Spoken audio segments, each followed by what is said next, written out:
Another day, another vlog!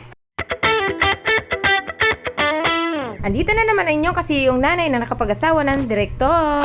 Ang aga ko nga palang nagising dito dahil nga nauna pa ako sa alarm ko. Nakala mo'y nakikipagkarirahan sa talaok ng manok. Sobrang ingay nga pala ng mga talaok talaga ng mga manok dito sa likod bahay namin dahil may mga manukan nga. Yung ultimong nakikipagkarirahan ako sa talaok at sa paggising dito ng umaga. Kaya nauna pa ako sa alarm ko. Abay, nasisi pa nga ang manok eh.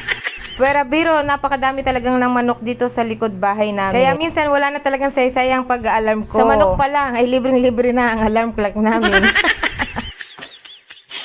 Sa araw-araw na gawain ng inyo kasi yung nanay, hindi ko na magawang mag-exercise. Kaya ito habang nakasalang ang aking mga niluluto, exercise muna ako.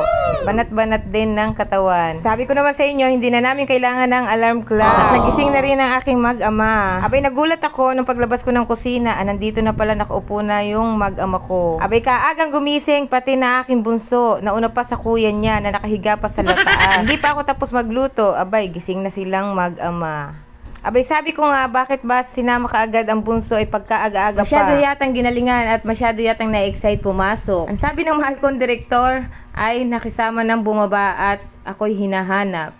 Ganito itong batang ito kapag nawala ako sa tabi niya. Ay, napakabuntot nitong batang ito. Talagang tilili. Napakatili talaga ng batang ari.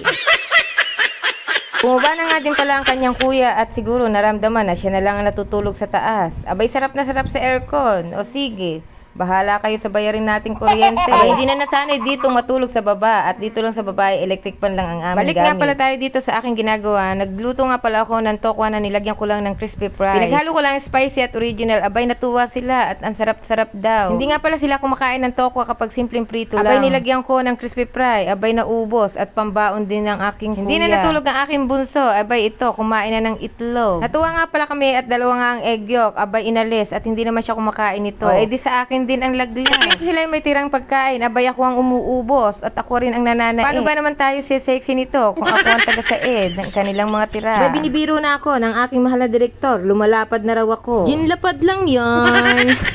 Natawa naman kayo. O siya, sige, eto na at kami papasok na. Masyadong excited rin batang are. Kala mo naman may ginagawa sa room, ay pabisor-bisor lang naman. So ito, update ko lang kayo dito sa ginagawang gate. Sinimentohan na nga pala para medyo lumuwak-luwak din ang loob. At nang mayroong kaming tambayan, charot. Thank you nga pala kay Kapitan at sa DSWD. Sa lahat ng mga sumusuporta. Update ko lang kayo dito sa aircon. Sana all. Ayan, andito kami lahat para magpalamig. Charot lang. Tinatawag nga pala kami ni Ma'am Jan para mag-meeting bago sila magsimula. Kaya eto, nagpapalamig ng kahit sandali. Sana all may aircon. Pinasara nga pala ang mga pinto at baka lumamig. Sayang singaw. Pinaliwanag lang ni Ma'am Jan ang mga rules at saka about sa mga feeding ng mga bata. Yun lang naman at kami ay lumabas na at nakikilamig lang daw kami sa loob. Charot lang. Kaming mga nanay na nandito sa labas, hindi na nga kami umuuwi. Hinihintay na namin ng mga bata kasi 2 oras lang naman. Habang kami nandito sa labas, abay kami nagchichismisan. Marites dito, marites doon. O diba? Kanya-kanyang gawa dito sa labas. Hindi nila alam na binibidyohan ko na sila. Ayan, panay kaway. O diba? Kagagandang mga nanay. Mga nakasuporta yan. Ganito ang magandang mga kananay. Yung todo support talaga sa mga bata. Kaya maraming salamat. Eto at lalabas na ang mahal kong bisor. Ayun, hindi ko alam kung anong ginawa sa loob. Baka nagpahitulog-tulog lang. Binigyan nga pala sila ni Ma'am lahat dyan ng mga hygiene. Ayan, may toothbrush, may toothpaste, at may sabon. Thank you nga pala sa DSWD at pinamigay ng mga ganito. Natuwa naman ang mga bata at sila ay magtututbrush at maghuhugas ng kamay sa araw-araw. At hanggang dito na lang po ang aming vlog ni Akulin. Thank you for watching. Bye!